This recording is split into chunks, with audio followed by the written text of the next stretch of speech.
Omuwala ono Salwa Auma yandibadde kati nga yamaladde emisomo gye egy'okutunga oba fashion designing, kyokka bino yasigala ku byogerako bwogezi oluvannyuma lw'okuziba amaaso. Auma agamba amaaso gatandika mpola na kumusiiwa, kyokka nti tewayita bbanga ne gatandika okumulumira ddala okukkakkana nga takyalaba. Gatandika obuntu obutonotono ku maaso nga ndaba obuntu nga buddugavu. Nentandika nga siraba, nenvayo ku ssomero ne nkomawo waka amaaso ne gafiira ddala.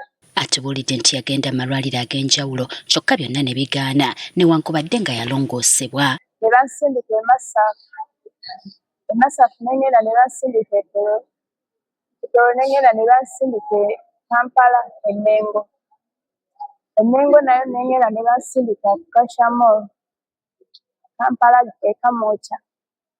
Ne bankolako ne baŋŋamba nkomewo ku sajjale, ne bankola sajjale. Ono y'omu ku bantu abazze okufuna obujjanjabi mu lusiisira lw'ebyobulamu olutegekeddwa ku kkanisa ya Deliverance Church e Busia.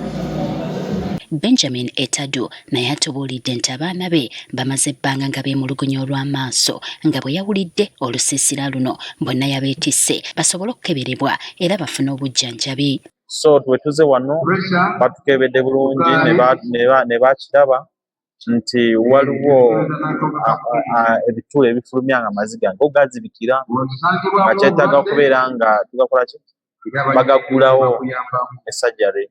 Tukitegedde nti abaana bangi balina ekizibu ky'okulumwa amaaso nga kino kizza nnyo ebyensoma emabega. They cannot see properly. If they are copying, they cannot copy right. They can again write other things, different things, even writing, even spelling. Dr. Amos Okine akuliddemu olusiisira luno ategeezezza nga bwe bazudde nti abaana bangi batawanyizibwa amaaso nti naye obuzibu buvudde ku kyakuba nti bano balwawo okukeberebwa ssaako n'okwejjanjabisa eddagala ly'ekinnansi mu kifo ky'okugenda mu malwaliro. We've seen a lot of contemporary use of eye care medications.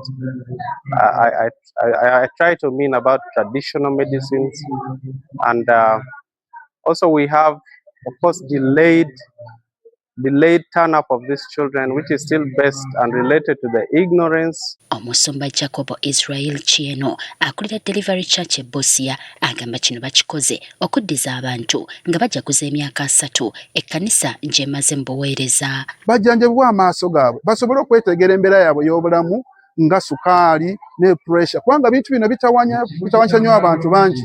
So kirungi abantu bafe okubawa services no. Ate munnange tukikoze nga tukolaganira wamu ne Lions Club ne Edward Lyetoro erijjanjaba amaaso okulaba nti naffe tudisa abantu baffe mu community nga twebaza Katonda ku bino byonna byatukoledde.